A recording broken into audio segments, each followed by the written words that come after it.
Was good, y'all. It's time to get into Dahlia kit testing. Is she good?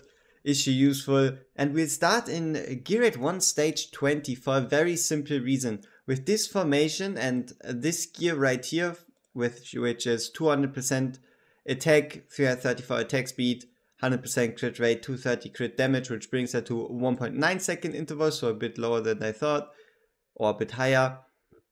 Tear of Twilight at 25. With this formation, I've tested every single AoE mage in the entire game, and that's why we'll do this together, and then we'll go over the data and see what the hell this is actually going to tell us in regards to how strong or how bad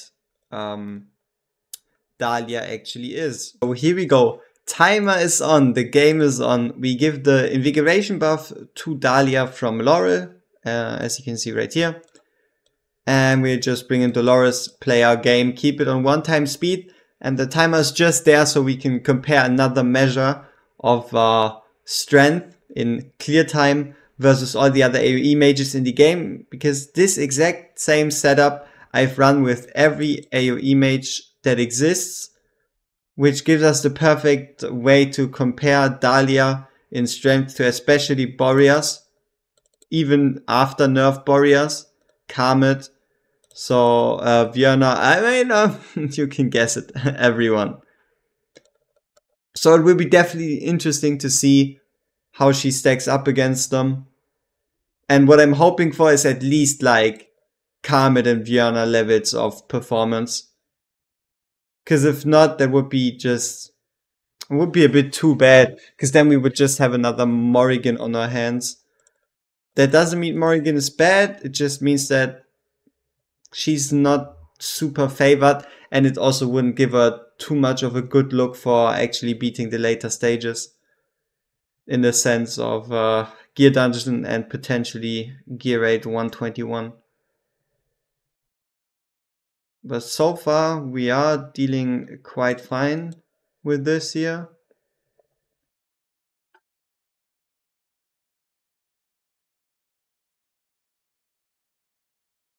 Yeah, and we'll wait with our ultimate to actually have the enemies walk in, so we can basically double trigger ults. So right here, they still need to come a bit closer. Here we can go with one ultimate. Go with the freeze. Use hollow. Take Laurel out.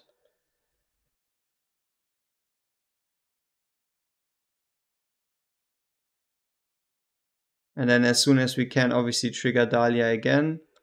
Right here. Hopefully with double Dolores. Nope. Unlucky Dolores timing. Dolores didn't actually trigger twice. So there might be some slight variance, but with the freeze and Dolores, hopefully, we are able to clear the enemies at around 85% wall health still left, which is really, really decent. So that just leaves us with the last wave and the fact that you always gotta remember, it's not necessarily your damage, it's just the enemies killing your units.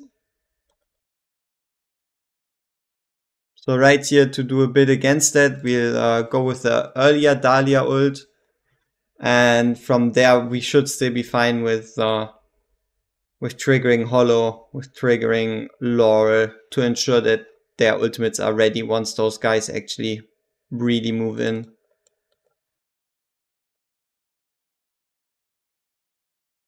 Alright, so now it's time to keep a close eye on what is going on over here. Because as soon as the enemies start touching Dolores, that's when we need to trigger Hollow, which is right now. And as soon as the ultimates are ready, we can take out Laurel and activate Mary, as well as pay attention to Mary, because she's very prone to dying, which is why we're activating Eloin's ultimate to hopefully ensure her survival. The question is, was it enough? We should be fine on the right side here. And we can't even place anything on the other side, so it's whatever. Let's see if Dolores actually triggered and we can use her twice. Perfect. Then we can go with another Mary freeze. So far looking so good. We're killing a lot of enemies, sadly not the really big ones, but we are killing a lot of enemies, which means there's less targets that get healed, and the less targets there are, the less wall damage we're taking. So just from the looks of it, at least in GR1, she looks to be pretty darn strong, honestly. I think this is a very, very solid performance when it comes to clearing out 20 all by herself. Like a really, really solid performance. The question is, can she beat, I think the reigning champion at the moment should be Karmet. We'll figure all that out when I pull the data back up again. But for now, we still need to beat that one guy at the back there. We should hopefully have the burst for that. So there we go with the Forsaken Totem, so he's going to get healed up again. 85, 89, 100. And then we go out. Alright, so 520, but it really, really looks like we'll be able to actually clear this stage. The freeze is sadly not going to hit anymore. And look at the boss. We are on consistent 10 stacks of poison. You can't quite see it, but have a look at that. We're on a consistent 10 stacks of poison. Isn't that crazy? And here we thought, oh, poison wouldn't be that easy to stack. Apparently it is. Apparently it is. Though we are really, really, really hard struggling with that last guy there. It's just an indication of the fact that we don't really have exactly the burst damage we're looking for. But if we take a peek at this, this should be enough here. Nice.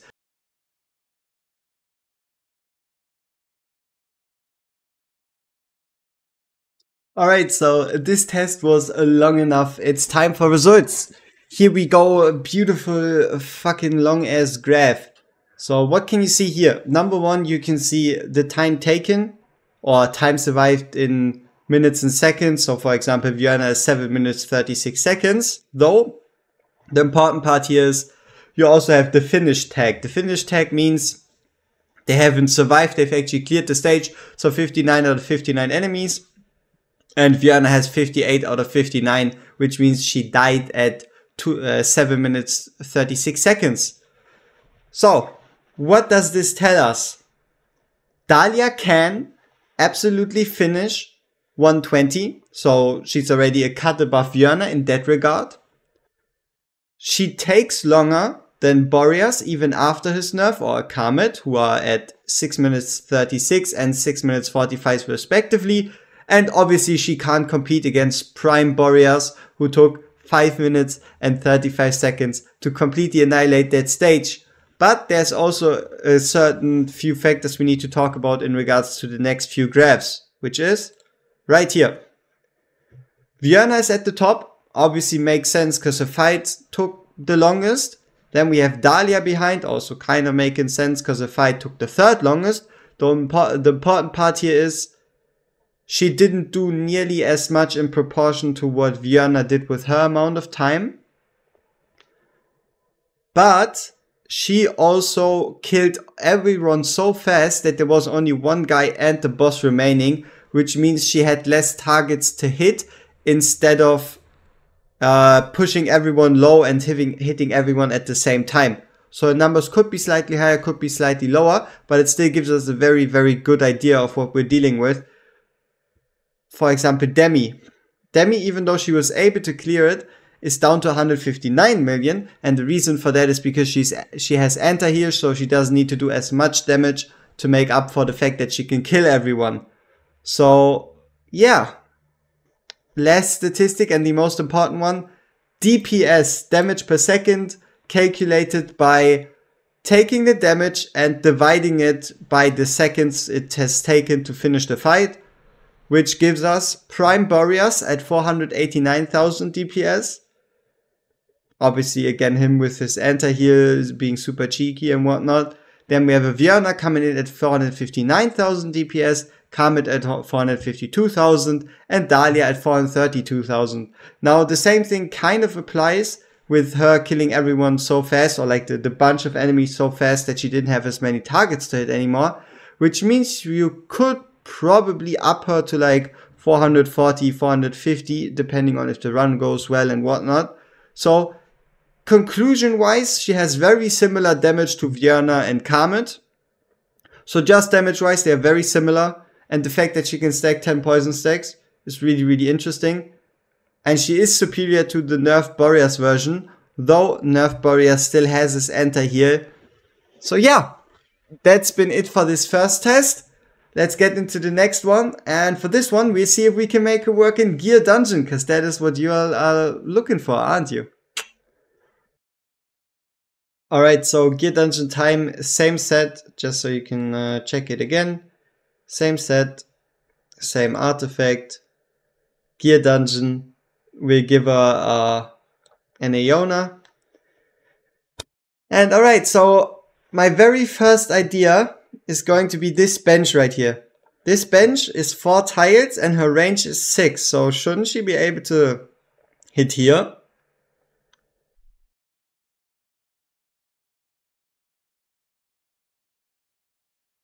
And a tank. Alright, there we go. So her roses do actually reach all the way to there. Now, can we do something with that information? Is that actually useful? Because if we can clear the enemies with her roses, then we need a way to deal with the archers.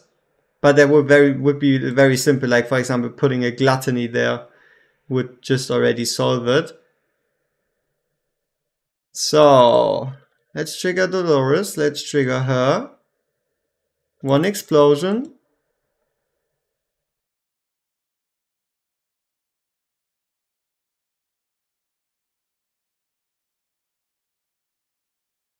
Which still leaves the enemies rather alive.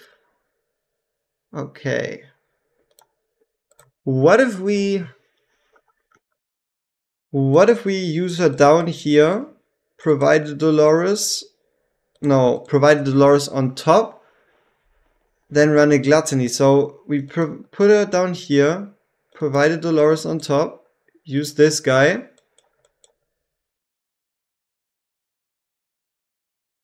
And then obviously bring in a healer right here. So because the interesting part is she only has a single tile to place her stuff down, which means she should always place on that tile, I guess. I mean, at least that's what I hope she does. But then she only hits 2 of the guys. And even with a Laurel there and a Hollow, we aren't quite able to use her ultimate multiple times, so it's not gonna work.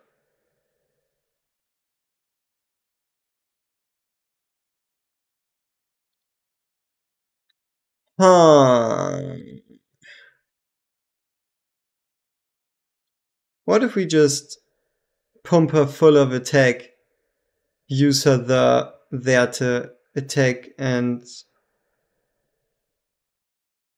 just use a Laurel to refresh? Yeah, how much damage can she deal without a Dolores there?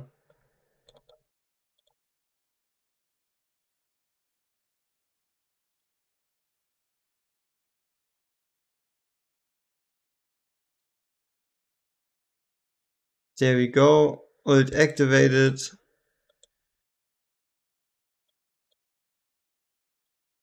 We're looking at basically the same damage. Not quite. It's basically the same damage for like the first flower, but overall we are doing less damage. So here, with the help of both units, we are able to trigger the slow. Okay, it's not bad. let's say we go full attack. Let's say we go full attack. How are we looking? Alright, so the swap is done. We're not exactly at 100% crit rate, but we are dealing with 12,000 plus 12,400 attack and plus 133% crit damage. So yeah, let's see if that is the way to go, if that changes things up enough to actually make a difference. And preferably it changes them so much that you can actually see the difference and that they die with time to spare. Because if they don't, that means you kind of need this level of gear to make her work, which might as well just be no gear at all. So this time we're going to go in with Laurel first and then activate her ultimate. Reason being that we get the extra 20% ult damage. And then right here, if we look at this, we have 200,000 damage, almost, per hit. And if everything goes well, we should be able to trigger her twice.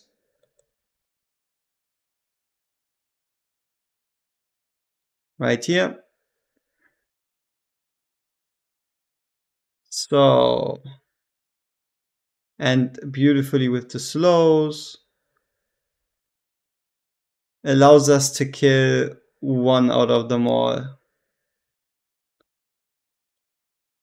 Okay. And then we would want to combine that with a Vierna and her execute. Maybe.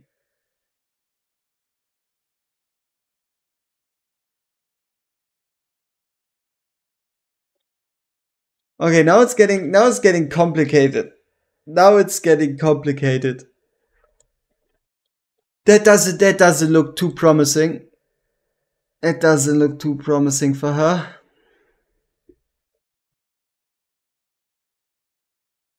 So she's in, she can go. King Harris can probably go. Take out Hollow, put in Eloin, put in Vierna, give Vierna some gear.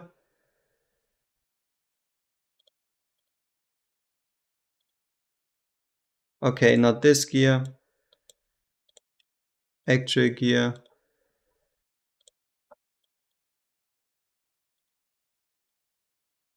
Should be fine for the moment, artifact wise. Let's just go with the 25 tier of Twilight just to be safe. 236, 9200 works as well. And yeah. I mean, sure. Let's put it in King Harsey Boy again.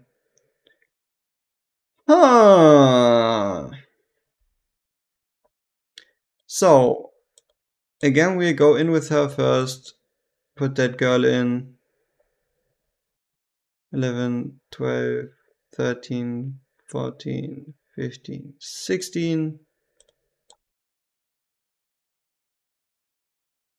Go with her here. Activate ult ASAP.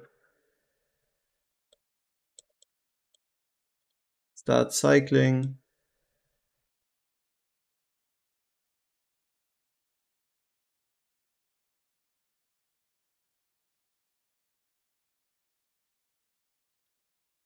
Alright, so there's also some beautiful RNG involved, isn't that great? Based on if she spawns her flowers in the front or in the tile after that. Nice. But right here we should be, oh, yeah, we forgot to wood elf, but we can wood elf, we can do that. Okay, so she goes in. This dude goes in. 15, 16. Eloin in. Biggest problem with what we're doing at the moment is we're replacing greed. We're replacing greed with Dahlia. I don't know if that's all that good of a trade.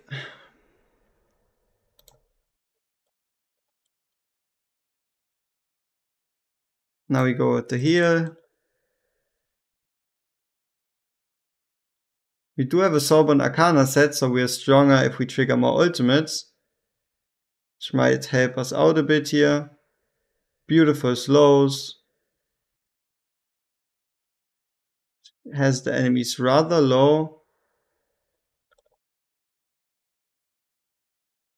And we can execute them, basically. This one guy doesn't count. Where? Okay, but for the second wave right there, where would we find the time to ult twice? We're barely able to ult a single time, if anything.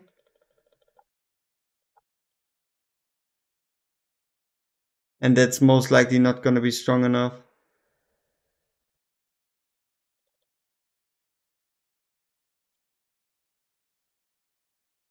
Okay, so that's trouble. And that's not gonna work. Okay, so for the moment, with my small brain instincts, bottom lane is a no-go. Time to see how we can deal with the top lane, if we can deal with the top lane like at all. Alright, here we go. Gear Dungeon Stage 1. Can she work at the top? So we go with the standard start, so just a Viana, Dolores, Brock here.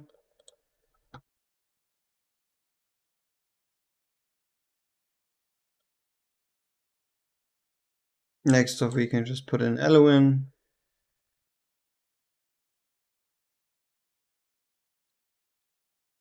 We could have executed a bit earlier there.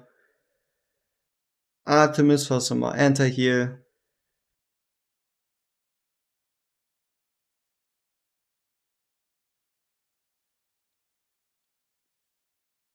Oh, why did Dolores die? Sad. I mean, technically we don't even need her at the bottom here.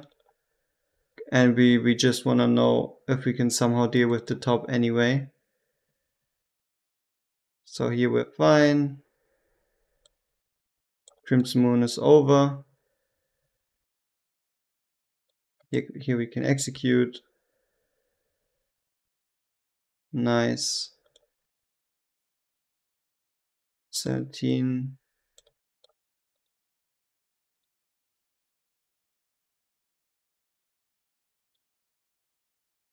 Oh, we don't even place roses. Why don't we place a rose right there? Doesn't it count as a tile? Huh.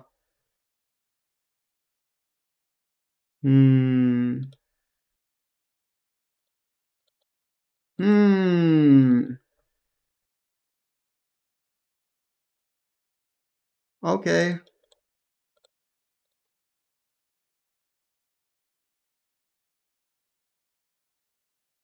So that also doesn't work. And if you look at all the potential spots, it's not looking that bright for her. Though technically, if you limit her through specific placement, if you limit her to just attacking one tile, and then have another anti-heal unit, she should be able to kill whatever you want her to kill.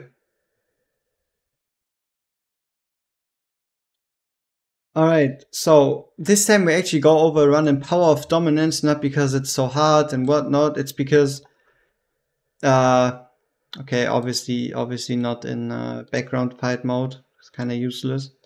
So the reason why we're going to go over it in Power of Dominance is just the fact that it's 3.5 times faster, and I can explain a few things. For example, the most important thing, number one, the team is very, very specific. Like, very, very specific. I think in this combination, it's pretty much the only way. So you need an Eloin, you need a Viana, you need a Greed, you need an Artemis, and you need a Dahlia in that case. Now you don't need a Dahlia, but that's the weird part, right? We're supposed to find a team where Dahlia shines.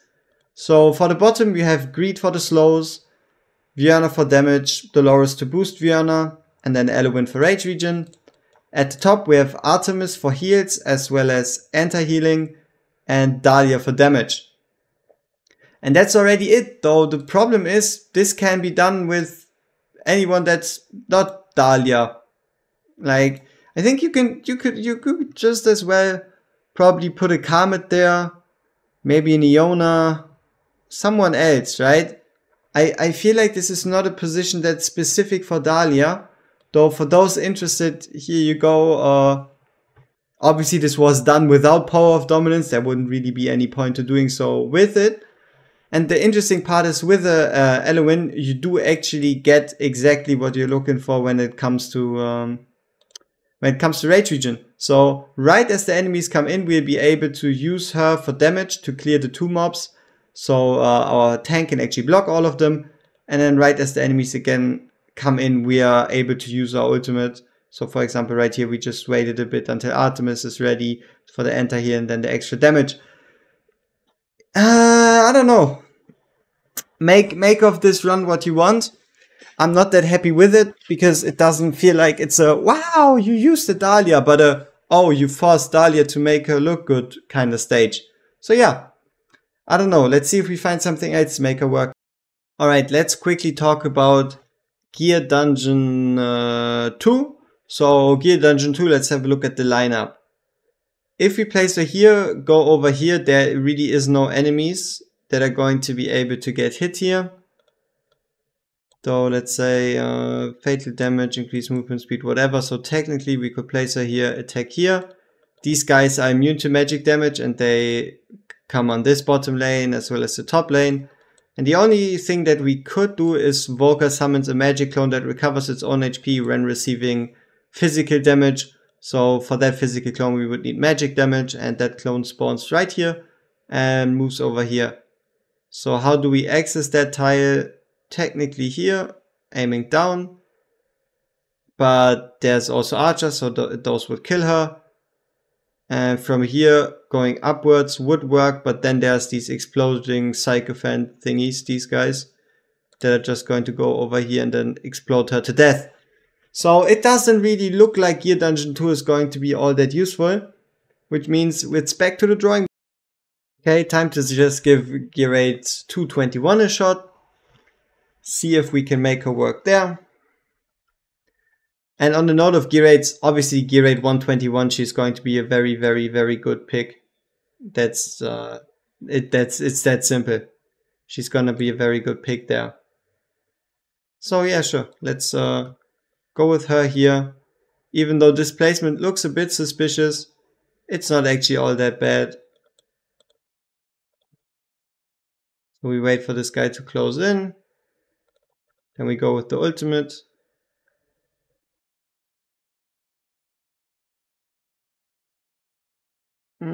Meh. Which means we need to do more. So we're going with her. Let her face over. Let her place her roses. Obviously a problem is that those roses also spawn over there, but I don't think we can actually do much about that. Though technically we also want it to happen. Though I guess, yeah, for the beginning we can definitely face her here. So that there's only a single tile. Nah, not quite. But here we could reduce the tiles down to 3 potential ones. So let's go with the 3 potential ones. Her rage regen is pretty darn fast. So let's say we just stop this guy with Decimus. Let him walk past or walk behind. Get in our cost generator to block off this tile. Which means she should be able to hit. Okay. We just need to block it off a bit faster. But we should be fine there. So Dahlia in with her fast rage regen.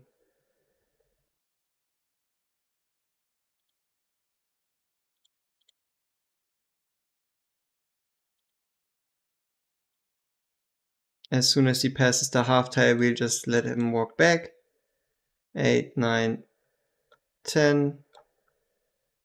So as soon as we trigger the ultimate and that one rose explodes,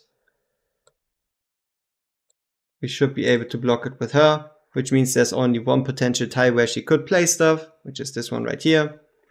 We're losing a bit of cost because of Decimus, but we might still be fine. Because if we're lucky, we can actually ignore Laurel altogether, which would save us a bunch of cost. So here's the Shriek. Before the Shriek, we remove her. Alright, so far so good. Shake. 1, 2, 3. In. 1, 2, 3. 1, 2, 3. Out. Wait for them to get speed. There we go. Interesting vortex placement this time, because Dahlia needs to go over there.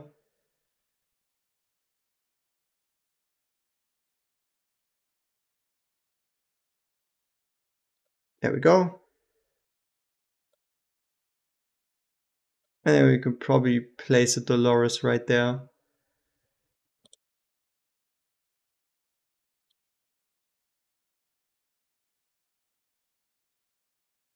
Yeah, then Dolores Rage becomes an issue though, which means we would need a Tumultuous Horn to fix that. Huh. I mean, that's not too bad, but it's just again an extra step that you don't need if you just use another AoE mage. And then with the Golem Shriek, technically we should have been able to finish here if we didn't let those guys through. Okay, sure. Let's give Dolores a horn. Ay.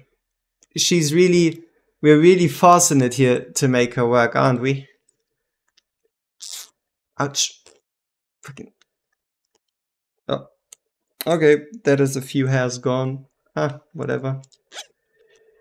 Okay, Dolores. Tumultuous Horn.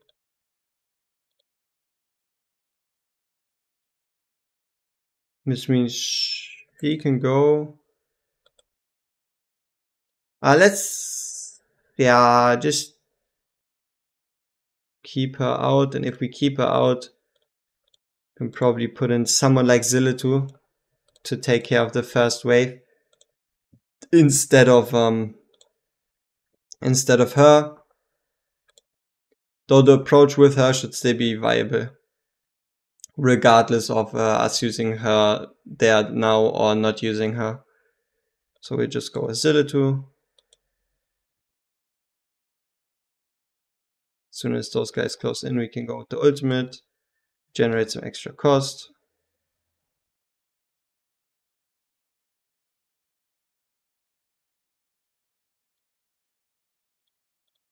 Alright. Yeah, I mean, I don't think we are going to have a cost problem.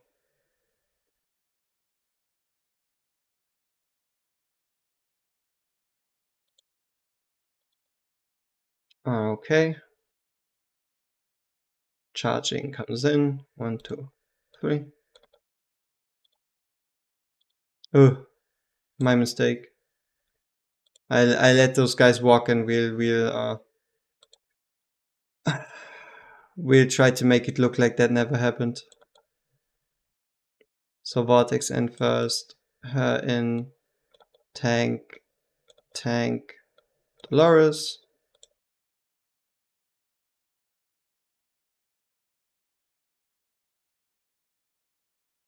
So right here we need to wait for the enemies to be a bit closer. Like that. Now we should be able to trigger the ultimate.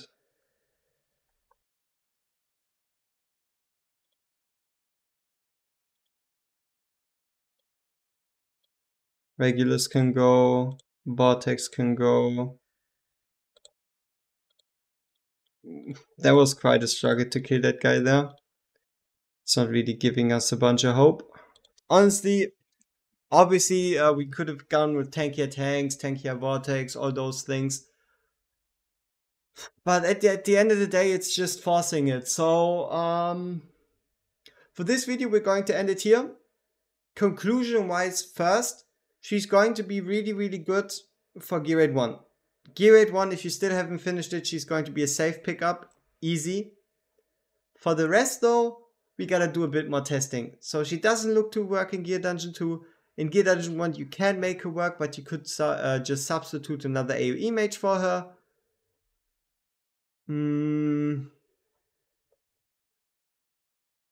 Yeah. So far, it's not looking too good. Though, honestly, again, I am going to go for her just because she has a unique range. And if you have a character with unique range, we can kinda expect Moonton to shift stages, to create stages, to make her shine. So that's just my main reason, and obviously I just like the fact that we have so much range. And maybe we'll just find a beautiful strategy or multiple later down the line. This has been it. We see each other in the next one.